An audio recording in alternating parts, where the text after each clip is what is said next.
Hey viewers, so this is going to be the fourth and last film that I make with Jacques Sarfatti. It was a very interesting visit when he came to my house. I feel as if I owe you, the viewers, a bit of an explanation.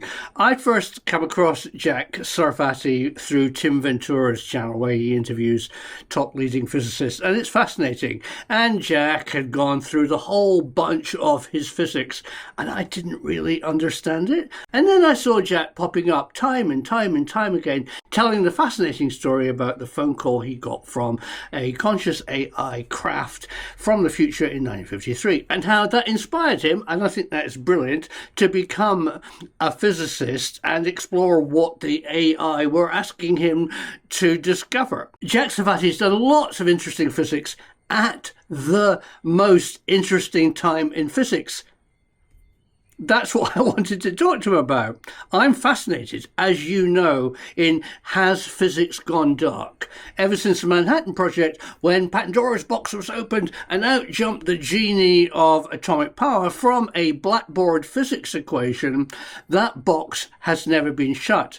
The military weaponization of physics has continued since World War II, and Jacques Sarfatti is that person who stands on the shoulder of giants, people who actually built and worked at the Manhattan Project, and he's gone through the 50s and 60s, 70s, 80s, 90s, and to the 21st century, working in the era of physics I'm interested in, the Dark Ages, where physics has been weaponized.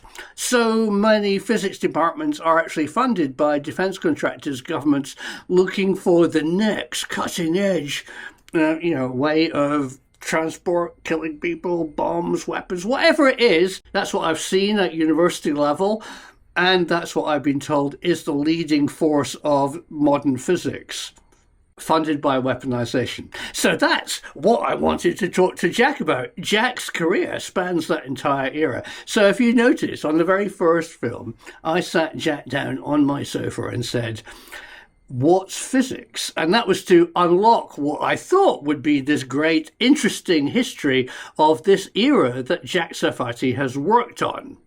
The dark era of World War II to the present day, covering things like gravity modification in the 50s, and then post-Vietnam, all that staring at goats and SRI and MK Ultra, and how the hippies saved physics. Just really interesting.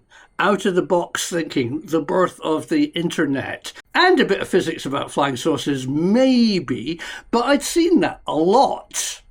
Now, I'm sure Jack's watching this, and what I'm about to say is a little harsh, Jack, but you really can't explain in layman's language what you're doing. And that's absolutely understandable. And in fact, you personally told me that you almost don't want to, because the physics level of what you are saying warp drive physics is runs out of words and enters the realm of equations and mathematics very quickly. Words like quantum and photon need explaining. And most people don't really understand the relationship between Einstein and quantum mechanics. I mean, it's just very, very, very interesting and difficult stuff. And I failed. I failed on two counts. First of all, I didn't want to talk to Jacques Sarfatti about flying saucers. I wanted to talk about the dark age of physics. But that didn't work. And secondly, I failed just the same as all social media sites have failed with Jacques Sarfatti. We haven't explained well enough what he's on about. He actually really tried with me. He was very sympathetic to me, and I'm a good listener. And he drew lots of diagrams and went over them. I can't turn Jacques Sarfatti's equations into a reasonable explanation that can actually communicate on YouTube. We literally run out of words. We enter a different realm of language. And so I apologize. Jacques himself just wants to go on about what he's discovered, but he soon runs out of a reasonable explanation. So what you saw in my interviews, and with every other interview, probably apart from Tim Ventura, who just, really seems to understand better what Jack's talking about than me or other people, is that we just don't really know what he's talking about. And Jack knows that the English language just fails to explain near field, far field quantum mechanics. I mean, you can't. Metamaterials of virtual particles. It's hard stuff. So what happens when people like me interview Jack, and you've all pointed this out, is that you don't really understand what he's on about. I or other people haven't helped. And you just assess Jack as a person, as a personality. And, you know, he's difficult. I mean, he's very, very, very focused on what he wants to communicate. In my case, you know, every time he got to a really interesting point and he said, "Let me finish my story." Which is, you know, I did, because that's me as a person. And I noticed in other channels where people have asked him questions, he's actually said, that's a silly question. Well, there's no such thing as a silly question. He actually said that to me, but it was intentionally a silly question. I wanted to know how he was going to answer something about little green men when I know he actually thinks non-human intelligences are probably time travelers. So I was playing devil's advocate with Jack. So I failed. But there's one bit that I haven't shown you yet, which is really fascinating. And it's very much my style, where I've let Jack just go and tell the story. And that's the story of Back to the Future and Close Encounters of the Third Kind, how physics interfaced with Hollywood. And Jacques Sarfatti is really at the center of that. Jack lives in San Francisco in North Beach, a kind of real kind of cutting edge, out of the box thinking area. And Hollywood all went up to San Francisco from LA. Ate Italian food, drunk wonderful coffees, and had parties on their houseboats in the San Francisco Bay Area. And today, Jack told me about that era probably in the 70s and 80s, where the film Back to the Future came from, how he is actually the Doc Brown character, which is fantastic. And a great story about Jacques Vallee being the science advisor on Close Encounters of the Third Kind. And lots of other stuff, really painting a picture of who was there, what it was like. It was a real hothouse of filmmakers and scientists and other creative people at the time, and politicians. So sit back and enjoy Jacques Sarfatti uninterrupted by me, as you can see, driving in my car. We just come back from seeing a wonderful prehistoric cave where Jacques Sarfatti tells you what it was like to live in North Beach, San Francisco during the era of Back to the Future and Close Encounters of a Third Kind. Take it away, Jack. Okay, we've only got 40 minutes, so stay focused. Say 42 minutes? Yeah, that's... All right, your answers are long. So what do you want to know? Hey Jack, so you were involved in the amazing film Close Encounters of a Third Kind that seems, of course, had Francois Truffaut playing the astrophysicist. Yeah. Who is he playing? He was playing Jacques Vallee. Do you know Jacques Vallee? Yeah, well, Jacques Vallee is the guy who, behind the scenes, I was told later, arranged the meeting, my first meeting, at Stanford Research Institute, actually at Dean Brown's house near the Institute, back in 73, when I first, I had told you when I picked up the San Francisco Chronicle on a Sunday morning and saw the article about Uri Geller. You opened it up. I opened it up and I said, hey, this is what Bob Tobin's paying us to go to England with, and Trieste, and I called up SRI, and this guy Brendan O'Regan gets on the phone. He says, Dr. Sarfatti, we were hoping you would call us. All right.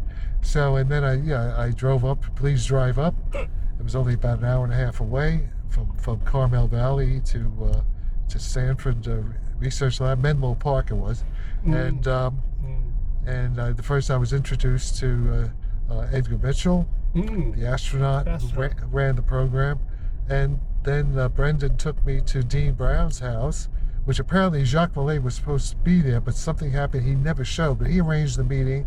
And that's where I first met Hal Puthoff and Russ Togg and these people. And that's where there's the recording where I talk about, where Russ Togg says they think the flying saucers are time travel machines back from the future. And then I tell them about my experience when I was 13, and that I would meet the others in 20 years, and here I am meeting the others in 20 years. Right.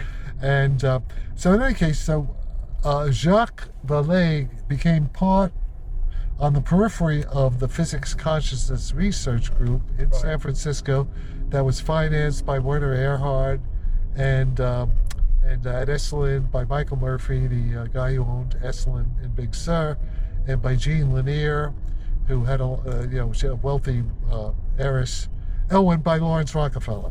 Jean Lanier was a close friend of Lawrence Rockefeller, and I guess it was Lawrence Rockefeller's money that was paying for this 2 floors of flats across the street from the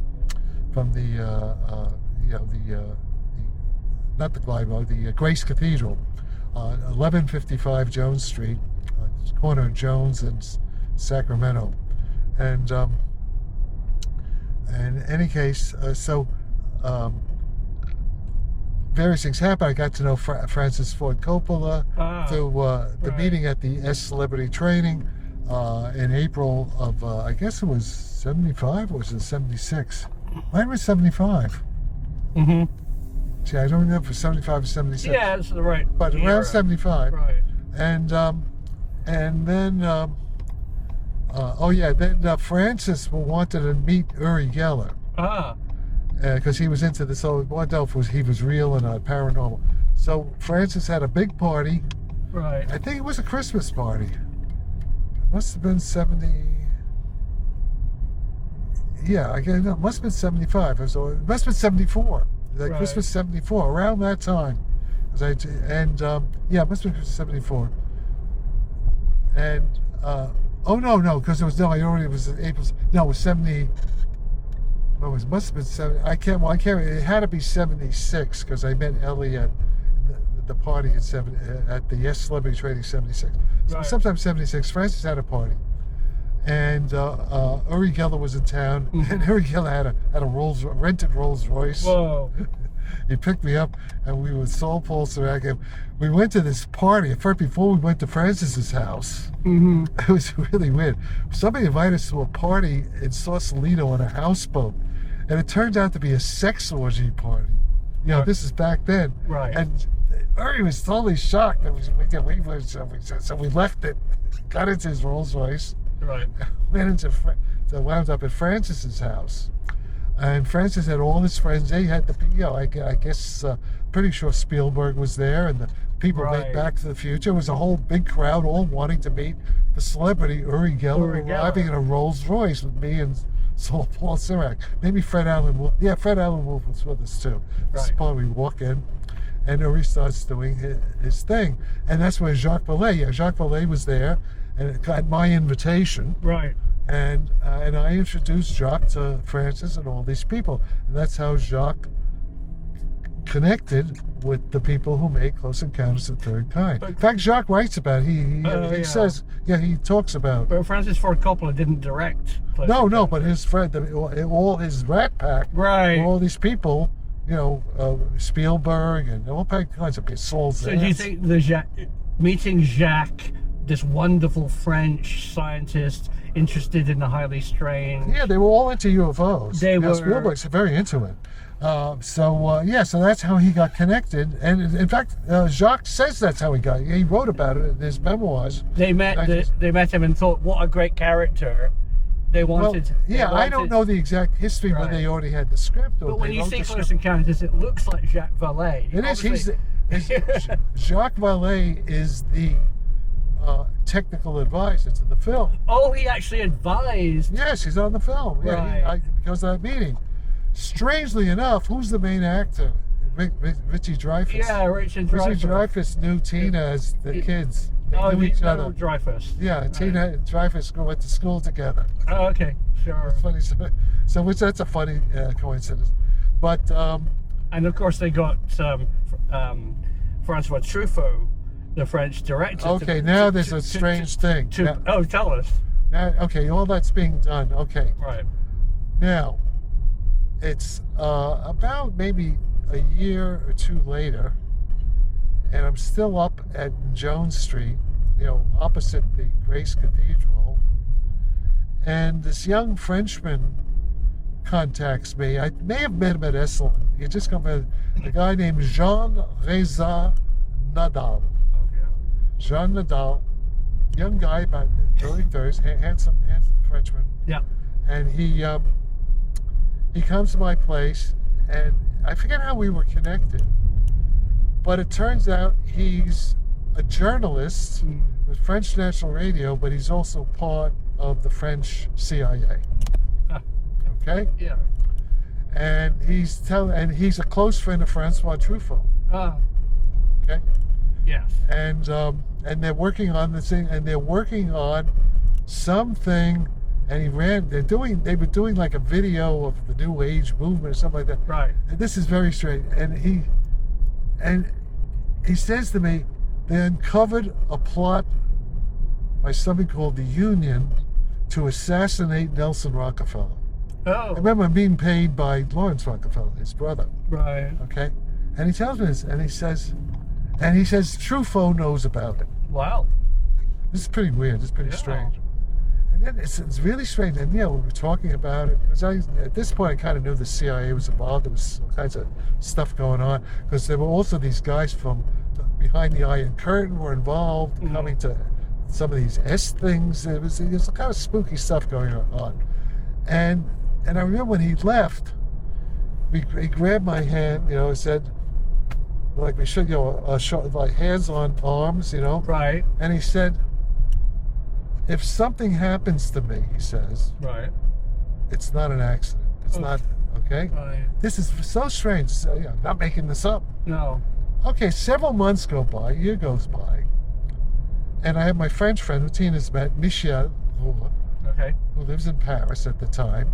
Michel's father was a General Gore in the French. He was with de Gaulle in World War II. He ran operations in Algeria, stuff like that. And Michel himself was in the French Navy as reserve. Yeah. Was the French naval attaché in Rome, where I used to hang out with him in Rome, and the Palazzo Farnese and all this kind of stuff. All right, so, and Michel, I guess, knew, somehow met John. Michel sends me a message that Jean Nadal died suddenly of bone cancer or something like that. Right. This is like the polonium poisoning, Yeah. Okay? Right. And is buried in Père Lachaise Cemetery. Right. They come from an important family, apparently. Right. And Michel was going to talk to his sister. This is the only, he said if something happens to me, it's not an accident. Right. And then, shortly after that, this is after the film was made, about a year or two later, Francois Truffaut dies suddenly. Right. Who knew about, allegedly, the plot. And then Nelson Rockefeller dies of a heart attack with some prostitute, apparently, shortly after it. Right. So the whole, all I could say, listen, I don't know. Right. No, it's interesting. I mean, correlation is not causation, they say, but there's all kinds of cloak and dagger stuff going on all the time in this whole area. In Close Encounters of the Third Kind, first of all, in the title refers directly to a classification system that Jacques Vallee originated. The third kind meaning a close encounter. And there's something else about Jacques Vallee. Yeah. Right. Remember I told you that when Werner Erhard invited me to San Francisco, right, I met him at the Ritz Hotel, and I went to Philadelphia. A guru to the stars. Yeah, guru to the stars. Right. I went to Philadelphia and I stayed with Ira Einhorn. All right. Ira Einhorn was a close friend of Michael Murphy and Jacques Vallee, working with Jacques Vallee on the DARPA network, which became the internet. Oh, yes. Yeah, right. Vallee is part of that whole thing. Vallee's, Institute for the Future, all that stuff, the beginnings of the internet. And Einhorn, of course, was involved in intelligence. He actually was working with the nephew of the Shah of Iran. He had all kinds of connections. I can see. All right? Yeah. Okay. And at one point, he was like Bernie Sanders. He was a left-wing. He had created Earth Day. Oh, he created Earth Day. Right. And he was being paid by AT&T. He's an interesting character. He was like, if there was going to be a presidential candidate, he was like being groomed as a extreme left. That was Right. Sort of a Bernie Sanders type. Okay. Right. And he was very articulate and charismatic, and he a Jewish guy, and he ran for mayor of Philadelphia against this guy Rizzo, who was the mafia boss. Oh, right. And Philadelphia, very corrupt. It was run by the Italian mafia, and apparently there was a debate. Ira was kind of an asshole. Got on a debate with Rizzo on television and insulted Rizzo's mother. Somehow, Rizzo really got pissed. Sicilian mafia type, okay? That was a mistake. All right, now here's the thing. And this is like I was there like 1974, and this is all happening like in 1978, and all these events are happening, and Ira was also by the way, he was being supported by the heiress to the Seagram's liquor for. Oh, there you go, Tina. There we go. That's what she wants. But that's not what sold. Okay. All right. But let's stay on track here. So any case, Ira was like a power on the way up. Right. Including he had big backing. Oh, and who's the senator? The guy who became senator for Massachusetts, Arlen Specter, was a buddy of his. Okay. Arlen Specter, who was then like a lawyer, big lawyer, and became Senator Arlen Specter. Okay. Right. And he was part of the Democrat Party, the extreme left, Bernie Sanders wing, sort of the Democrat Party, and but then he had a girlfriend named Holly Maddox, who was kind of a wild new age, but who was also diabetic on insulin. Oh, I met her. I knew her, But in any case, so what happened? Apparently, they found the dismembered body of Holly Maddox in a trunk, in a closet, not inside Ira's apartment. But I remember the apartment. I know exactly. I was there, but years before. It was like in a corridor. There was like a storage unit. Right. The storage unit. So they tried to pin, and Ira said I was out of town. Who the hell knows? Any case, Ira was accused of killing his Holly Maddox in a fit of jealousy because she was leaving him. Whatever. Who knows? Right. But Kit Green, the CIA guy, was involved in the autopsy. So the whole thing's very strange. Chief It was CIA medical officer. Yeah. Yes. And it was a mummified body. There was no blood in there. The whole thing is very, very weird. That's weird. Okay? But what I think happened is probably that she started, she was manic depressive too on lithium, and she probably may have missed her insulin and just died of, insulin shock. Okay? And that that he was framed. I think he was probably framed. He said he was framed. Right. Okay, but this is important. So in any case, it's like 1978, 79. Arlen Specter is Ira's defense lawyer. The Seagram heiress is financing his legal defense. It was like he would have beat this case. Right. Okay, because it was all circumstantial. There was no evidence that there was all circumstantial evidence. It's like a setup. Okay, Right. but he's also working on the DARPA that was Jacques Vallee. Right. And Ira is, even after he's been put on bail, he goes to Esalen for 3 weeks where he's feted as a celebrity, Michael Murphy and all these people, and Jacques Vallee. He's working with Jacques Vallee at the Institute for the Future. Right. And Ira calls me up in San Francisco. I'm here with Kim Burafano, and Ira says, "Can you meet me in what's that town? Bolinas. Yeah. I want to talk to you in Bolinas." So Kim Burafano and I get into the car. We meet Ira. Yeah. He's with a new girlfriend. They had just come from Big Sur and Esalen. Right. And he had just come from Jacques Vallee's place. Right. and he opens up the trunk of his car, and it's like a a Vodafone, a phone. The phone that connects to the DARPA net. Right. The first modem. Yeah. Just a telephone modem. It's like 1978. Right. And he's talking, this is the beginning of the internet. So at the internet, that he's working with Jacques Vallee on creating the DARPA net that's going to become internet. Yeah. Back then. Right. And then he says, but then he tells us, and Kim's with me, I'm a witness to this, that he's not going to go back for trial. He's going to escape. Okay. He said, Ira, why? You're innocent, right? He says, yeah, I'm innocent, but they're going to whack me. They're going to kill me. Right. He feels his life. And he knew what he was saying. Who knows what that if he stays, he's going to be killed. He's going to be killed. Right. So he's running away, even though, and that's what happened. It took him 20 years. 20 years later, they found him in France, right around here somewhere in France. He was living in France, in this part of France. They found him. They put him in prison, and he died in prison a couple of years ago. Can I focus your mind on the physics and close encounters? Okay, but the point is, but the point is, he was working closely with Jacques Vallee at all this time. Right. So Jacques Vallee was involved. And Jacques was the film's science advisor. Yeah, but this happened already. This had already. The film had been made. Yeah, because this already happened because Francois Truffaut had already died. So they already made Close Encounters. Right. Yeah. What do you think of the science in Close Encounters? I mean, I don't know. There's not much science in it. There's not much science. But Hollywood touch. You've implied that with Back to the Future.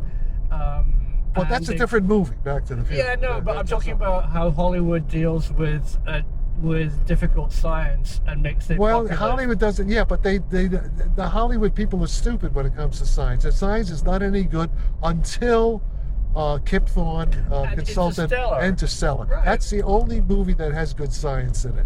The rest of it is crap. Well, it's wrong. It's not even stupid. It's silly. But some of the concepts in, say, Back to the Future. Yeah, well, that came from my book, Space, Time, and Beyond. We had all that stuff. Right. They took stuff in space. Writers and directors and studios do listen to physics. Yeah, but they don't get it right. They water it down so much that they distort it. It becomes like a parody. It becomes a caricature. Oh, also the the series Sliders was based on me. Because Torme, Mel Torme's son, Kim, said he used to come, slip into the Cafe Trieste, listening to me. And Kim knew who he was. It was Mel Torme's son. Also, Philip Dick used to come to the Trieste. And Philip Dick was a friend of Robert Anton Wilson, who writes, we were all part of that same era. Right. So some of my ideas in the 70s influenced Dick in Blade Runner and in, of course, those things. I mean, Kim remembers them coming, and Steve Schwartz, So we, North Beach was a creative, and also Herbert Gold writes a book, Bohemia, about that whole era. Talks about 3 or 4 pages about, and in Herbert Gold's book, Bohemia, he talks about, in fact, you got to read that. You should get that book. It's on Kindle, I think, where he talks about Jacques Sarfatti's theory of the future influencing the past. Back from the Future. It's in 1993. Simon Schuster, Herbert Gold, Bohemia, 4 pages of it. So there it is. We can prove it. We'll look at that. So there's lots of documentary evidence about what I'm talking about. It's not bullshit. So San Francisco isn't LA, isn't Hollywood, but there's a... No, San Francisco was the creative cauldron for Hollywood. Right. Everybody from Hollywood come up, they stay with, and they go to Enrico Banducci's, Coppola's. with Coppola and Marshall Nafee and Enrico and all these...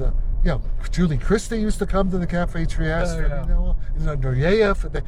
The hot spots then were Enrico's, and before that Enrico's there was, I forget what he called it. I forget what he called it. There's a famous place before Enrico's where all the stars. Woody Allen got started there. Barbra Streisand came there. I mean, they all, it was from the '60s on. Jacques Kerouac and so this Gregory Corso. It inspired a lot of writers and creatives. It was a small place. And the people from Hollywood, when they wanted creative inspiration, they would come, Right. to North Beach.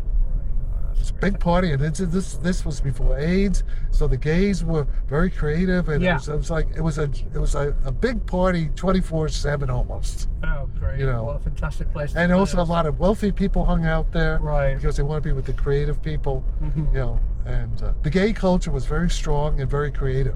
Yeah. It sort of everything collapsed when AIDS came.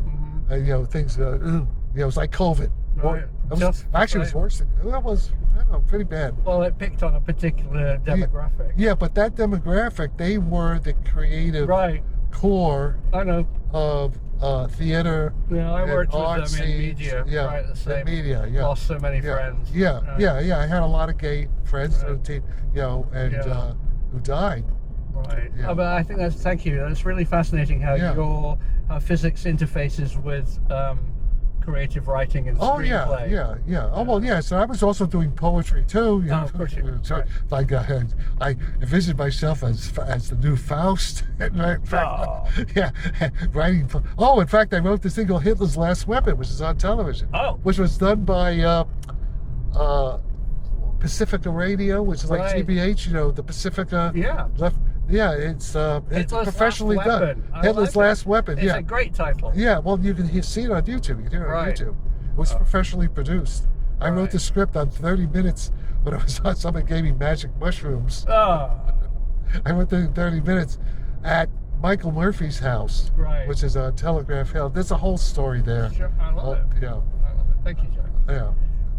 All right. So it was a hotbed of ideas of crazy physics, psychedelic drugs, rock stars, and physicists, which is great. Yeah, I mean, David Kaiser does talk about it a little bit in Hippies Saved Physics, but the book to really read is Herbert Gold, just died at 100 years old. Herbert Gold's book Bohemia, which is the whole history of the Bohemian movement, starting from Czechoslovakia, Bohemia. Yeah, going to Paris. And going to London, Soho, and Greenwich Village, and ending up in North Beach, San Francisco. It's the history of Bohemia by Herbert Gold. I love it. And he talks specifically about my theory of the future to the past.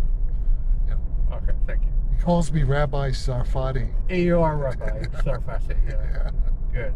All right. Good. Covered. Yeah. You press stop on the camera as I'm driving, or I can play. Yeah, you better stop it. I don't know how to press stop. Hang on. I just wanted to save that file. Fuck up.